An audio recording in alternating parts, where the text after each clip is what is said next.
미국의 역사상 가장 존경받는 대통령이 있다면 에이브러함 링컨입니다. 그런데 그는 처음부터 모든 사람의 존경과 사랑을 받았던 것은 아닙니다. 오히려 젊은 시절 그는 참 많은 실패와 좌절을 경험했던 사람입니다. 에이브러함 링컨의 젊은 시절은 비교적 잘 알려져 있습니다. 그가 한 실패만 해도 정말 화려합니다. 4살 때 여동생이 먼저 죽습니다. 10살 때 어머니를 잃습니다. 20살 때 누나가 죽습니다. 23살에 주의원 선거에서 패배합니다. 26살에 사랑했던 연인이 갑작스러운 질병으로 죽습니다. 29살 때 주의회 대변인 선거에서 패배합니다. 32살 때 약혼자와의 결혼식이 파괴되고 우울증에 빠집니다. 35세 하원의회 선거에서 실패합니다. 40살에 하원 재선에서 실패합니다. 45세 상원의원에서 패배합니다. 47살 때 부통령 지명전에서 패배합니다. 49살 때 상원의원 선거에서 패배합니다. 패배한 것만을 모아놓으니까 진짜 패배한 인생이 되어버리고 말았는데요. 이 정도로 링컨은 많이 실패를 경험했던 사람입니다. 뿐만 아니라 그는 대통령이 되기 전에 10가지 이상의 직업을 가졌던 사람이다. 여기서 직업은 정치인 말고 장사를 했다가 뭐 어디에 직장에 들어갔다가 하는 직업마다 거의 10번을 실패를 한 사람입니다. 또 그는 사랑하는 2 아들을 자기보다 먼저 잃어버린 그런 어떻게 보면 참 딱한 사람입니다. 그런 그가 미국의 역사상 가장 위대한 대통령으로 가장 존경받는 대통령이 될 수 있던 이유는 바로 그가 이런 어려움 속에서 하나님의 훈련 과정 속에서 잘 인내하고 철저하게 준비되었기 때문입니다. 스스로 이렇게 말합니다. 나는 실패할 때마다 실패에 담겨진 하나님의 뜻을 배웠고 그것을 징검다리로 활용했습니다. 나는 실패를 통해 겸손한 마음을 배웠고 나는 실패를 통해 인내력과 결단력을 배웠으며 실패를 통해 지도력을 키웠습니다. 링컨이 한 말입니다. 많은 사람들은 우리나라에서도 링컨과 같은 그런 위대한 사람이 나왔으면 좋겠다라고 그렇게 생각을 합니다.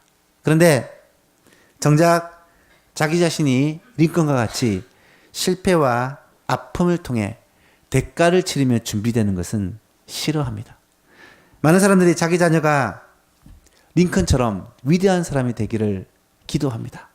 그리고 우리 가정에 정말 위대한 사람들이 일어나기를 바랍니다. 하지만 정작 자기 자녀가 링컨처럼 실패하고 극한 훈련을 받는다라고 한다면 글쎄요, 모르긴 해도 원치 않을 것입니다. 많은 사람들이 이런 얘기를 하더라고요. 우리나라 같은 환경에서는 링컨 같은 사람이 나와도 별 수가 없다. 아무리 위대한 사람이 대통령이 돼도 이런 정치 풍토 속에서는 제대로 잘 할 수가 없다라고 말을 합니다. 여러분, 위대한 사람이 될 수 없는 이유를 시대 탓, 환경 탓만 하고 있어서는 되겠습니까? 시대보다 환경보다 훨씬 더 중요한 것이 있다면 그것은 저는 준비라고 생각합니다. 그래서 하나님은 하나님의 사람들을 쓰실 때 암울한 환경, 어두운 시대 속에 하나님의 사람을 예비하실 때 철저하게 준비하셨다라는 것을 우리는 보게 됩니다. 구약의 아브라함이 그랬고요. 야곱, 요셉, 모세 모든 선지자들이 이 하나님의 훈련을 받고 준비를 했습니다. 신약에서도 12사도들, 세례 요한, 바울, 위대한 하나님의 사람들은 철저하게 훈련을 받고 준비되었다라는 것을 알 수 있습니다. 성경의 거의 모든 인물은 하나님이 들어 쓰시기 전에 어떻게 보면 강한 훈련, 또 오랜 훈련의 과정을 겪었다는 것을 우리는 알 수 있습니다. 저는 이런 하나님의 훈련 과정을 하나님의 훈련학교다라고 이름을 붙여보았습니다. 그래서 오늘 본문의 제목이 하나님의 훈련학교입니다. 다윗도 예외가 아닙니다. 다윗은 사실 이미 선택받기 전에 하나님의 마음에 합한 사람이라고 성경에는 기록을 하고 있습니다. 하나님이 다윗을 보니 하나님의 마음에 합한 사람이다. 볼 때부터 처음부터 그랬다는 거예요. 그래서 그에게 기름을 부어 왕으로 세웠습니다. 하지만 다윗은 그의 젊은 시절을 하나님의 훈련 학교에 들어가 혹독하게 훈련을 받습니다. 뿐만 아니라 다윗의 평생이 하나님의 훈련 과정이었다는 것을 우리는 알게 됩니다. 여러분, 결과보다 더 중요한 것이 있다면 어쩌면 과정일 것입니다. 어떤 지위에 오르는 것보다 또 그 지위에서 어떤 큰 일을 하는 것보다 어쩌면 더 중요한 것이 그 지위에 올랐을 때, 그 자리에 섰을 때 하나님께 귀하게 쓰임받기 위해 준비가 되어 있느냐 하는 것입니다. 내 역할과 내 사명을 잘 감당하기 위해서 준비된 사람은 그곳에서 쓰임을 받지만 아무리 좋은 자리, 아무리 좋은 위치에 갔을지라도 준비가 되지 못한 사람은 쓰임받지 못할 뿐만 아니라 오히려 해를 끼치는 그러한 비극을 경험하게 됩니다. 사울이 그랬잖아요. 그래서 저는 비전이라는 것을 이렇게 정의하고 싶습니다. 비전은 우리가 최종적으로 도달해야 될 목표가 어딘지를 분명히 아는 것 정도가 아닙니다. 비전은 그 목표를 바라보고 지금 내가 한 걸음을 딛는 것입니다. 지금 내 자리에서 준비하는 것이죠. 다윗은 하나님께 택함을 받고 이미 이스라엘 왕으로 기름을 부음을 받았고 장차 왕이 될 것을 알고 있었습니다. 하지만 다윗에게 주어진 삶은 왕과는 너무 상관없는 하루하루 목숨을 위해서 도망 다녀야 했고요. 400명, 나중에 보니까 600명으로 늘었어요. 그새 이 식구들이 늘어났습니다. 600명의 사람들을 데리고 날마다 그들을 먹이고 그들의 문제를 해결하는 일에 정말 하루하루를 보내야 되는 삶을 살고 있습니다.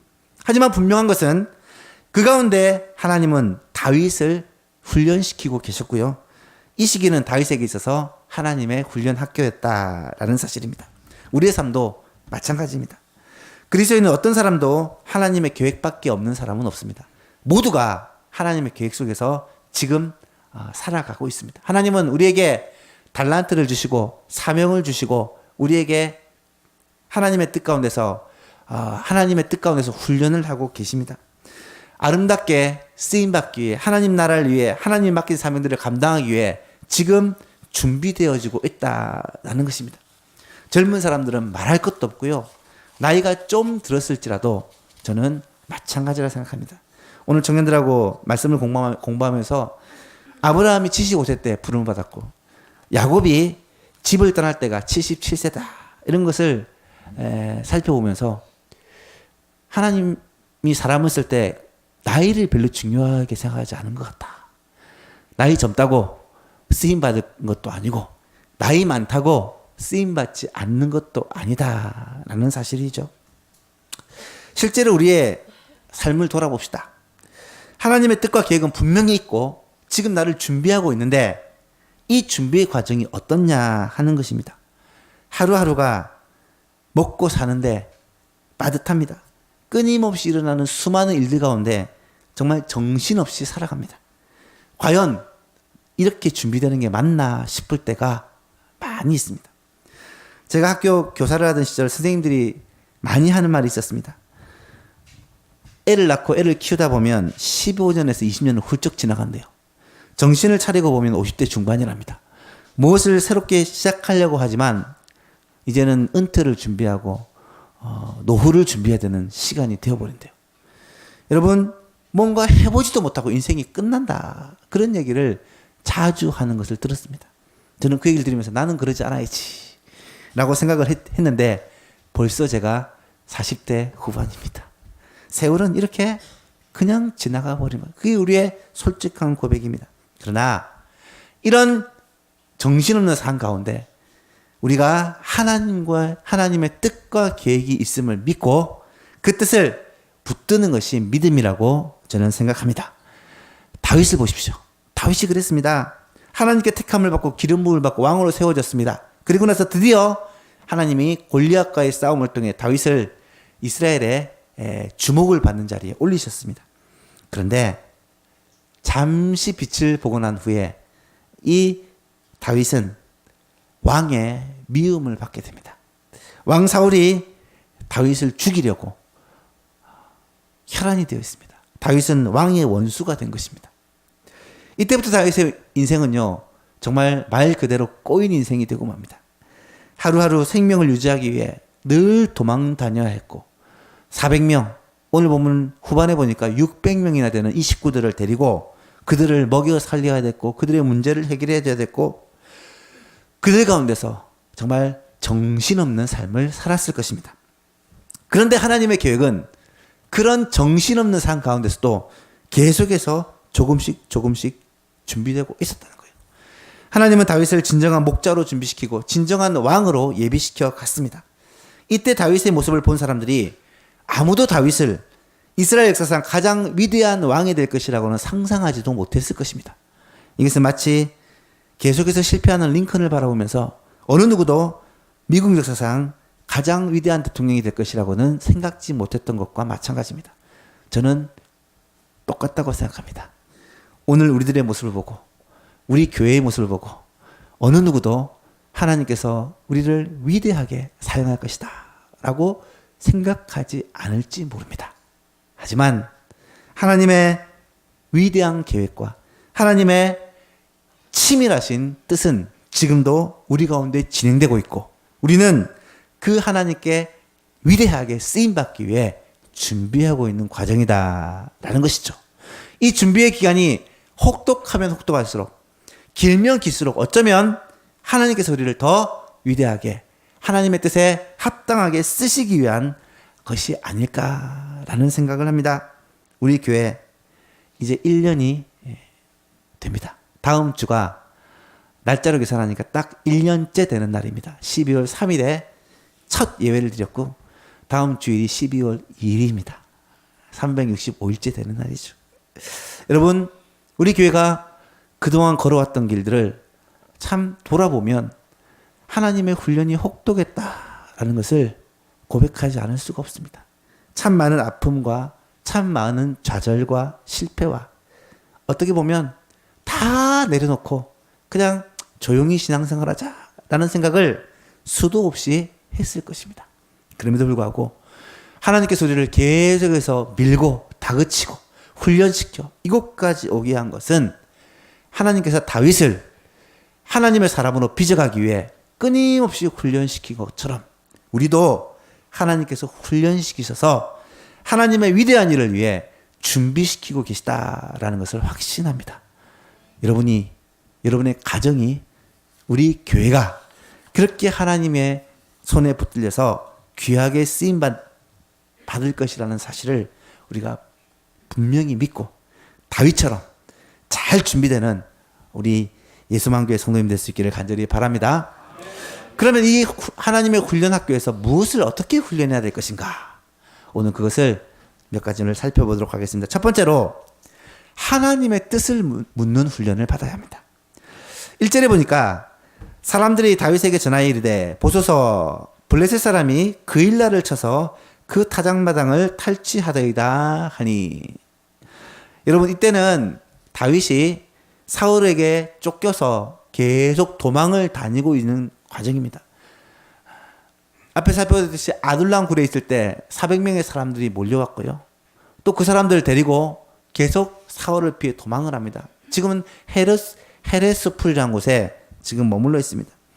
이 그일라라는 곳은 지금 다윗이 머물고 있는 곳으로부터 남쪽으로 약 5km 정도 떨어져 있는 조그만한 마을입니다.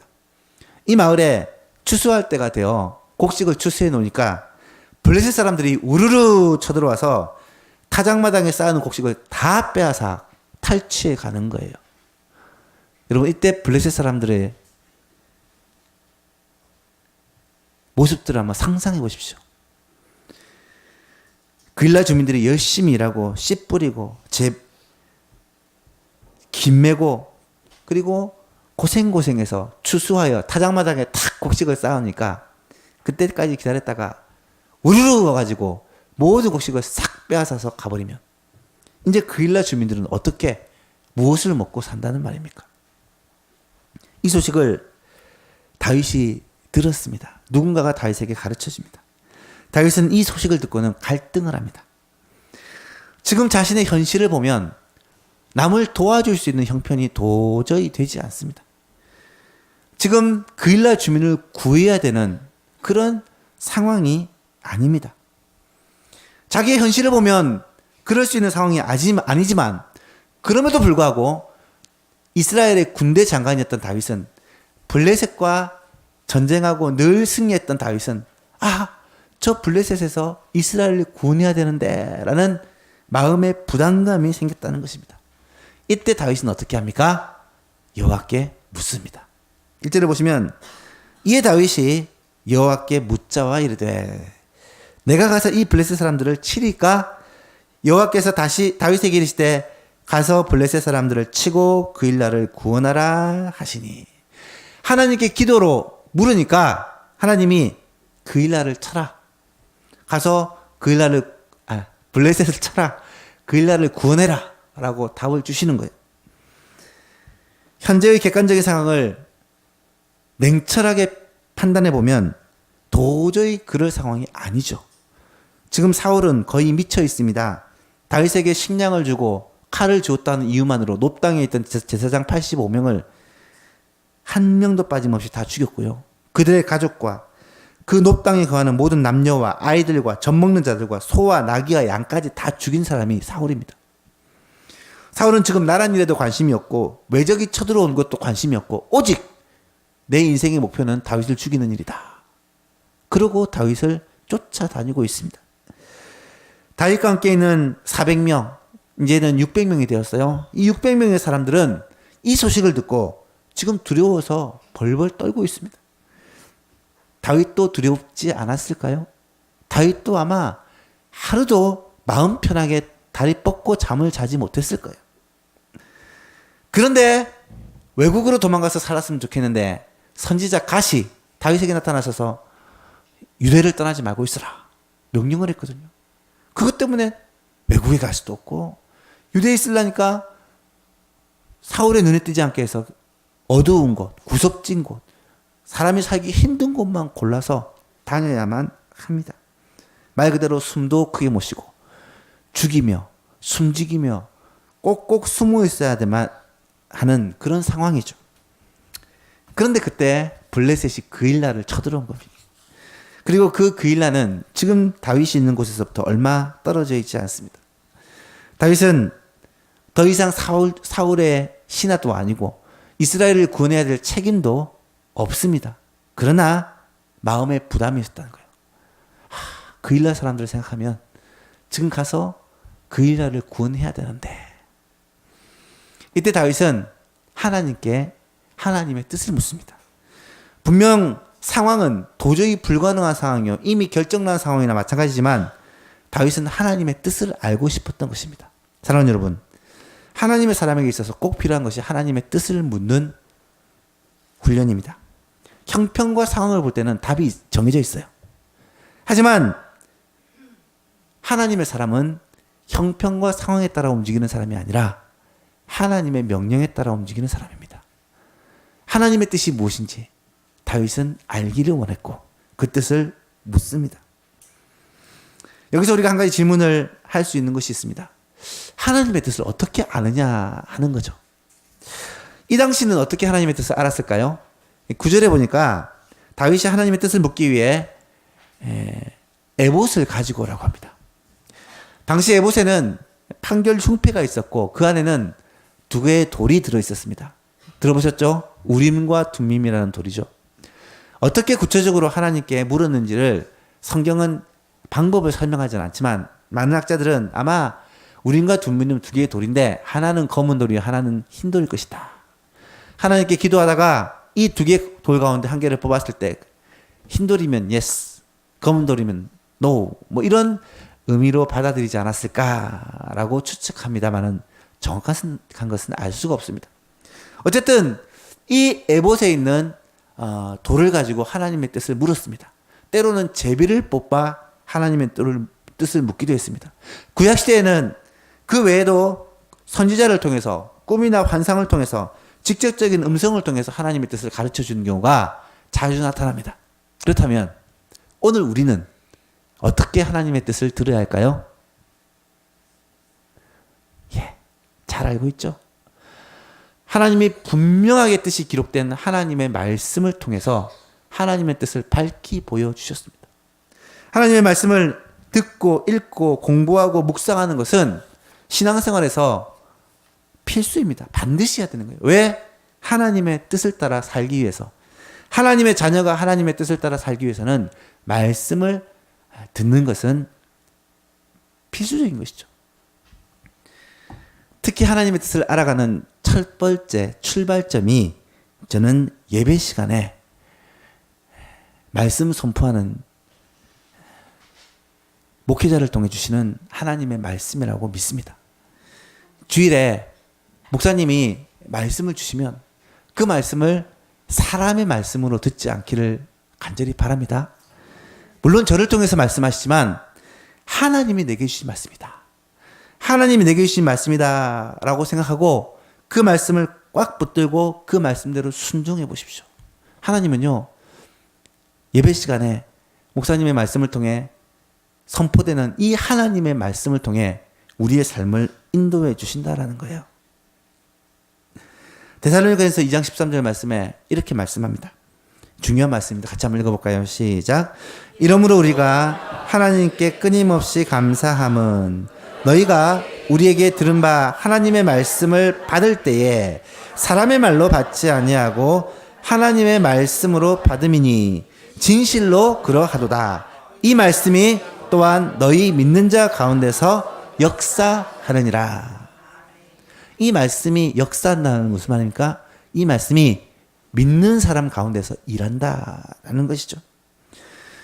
여러분, 하나님의 말씀을 들을 때 그 말씀을 하나님의 음성으로 듣고 내게 주시는 하나님의 뜻으로 붙잡는 여러분 되시기를 바랍니다. 그런데 거기에 머물러서는 안 돼요. 말씀을 받아먹는 단계가 어린 아이의 단계라면 이제는 말씀을 스스로 찾아서 먹는 단계로 자라가야 됩니다. 스스로 말씀을 먹는 단계라는 것은 내가 스스로 말씀을 읽고 묵상하는 것을 말합니다. 매일매일 성경을 읽고 성경에서 하나님의 뜻을 듣고 순종하는 이 묵상의 삶을 살아가는 자에게 하나님은 하나님의 뜻을 가르쳐 주시고 지혜도 주시고 풍성한 열매도 주시고 여러 가지 형통의 복을 주신다라고 성경은 말씀합니다. 시편 119편에 이렇게 말씀해요. 내가 주의 법을 어찌 그리 사랑하는지요. 내가 그것을 종일 작은 소리로 읊조리나이다. 시인은 즉 하나님의 말씀을 계속해서 읽고 묵상하는 거예요. 주의 계명들이 항상 나와 함께하므로 그것들이 나를 원수보다 지혜롭게 하나이다. 내가 주의 증거들을 늘 읊조림으로 나의 명철함이 나의 모든 스승보다 나으며 주의 법도들을 지킴으로 나의 명철함이 노인보다 나으니다. 하나님의 말씀은요, 세상 지혜를 뛰어넘고요, 세상 경험을 뛰어넘고요, 하나님의 말씀은 우리에게 가장 좋은 길을 인도해 주신다는 거예요. 시편 1편 말씀은 시편의 주제이자 많은 사람들이 참 좋아하고 암송하는 말씀입니다. 1절부터 3절 말씀까지만 다 같이 한번 읽어볼까요? 시작.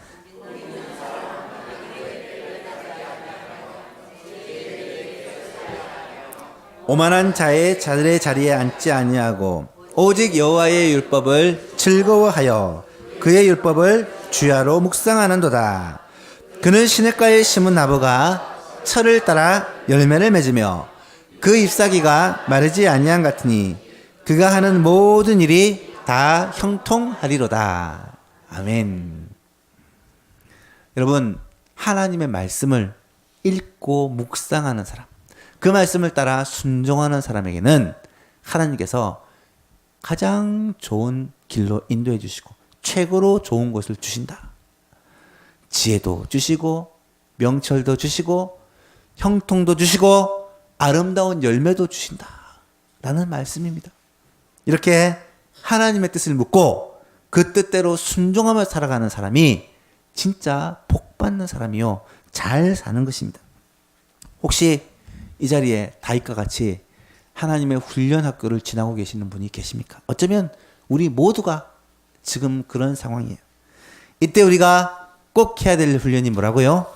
하나님의 뜻을 묻는 훈련입니다. 하나님의 사람은 형편과 상황에 따라 살아가는 사람이 아니라 하나님의 뜻에 따라가야 하는 사람입니다. 그 뜻을 알기 위해 우리가 무엇을 해야 된다고요? 하나님의 말씀을 듣고 읽고 묵상해야 됩니다. 말씀을 들을 때 그 말씀을 믿음으로 받고 순종하시고요. 말씀을 읽고 묵상함으로 그 말씀을 통해 하나님을 만나고 하나님을 더 깊이 알아가서 이 하나님의 훈련학교가 하나님의 뜻을 더 깊이 알아가는 귀한 시간이 될 수 있기를 여러분 부탁드리고 축복합니다.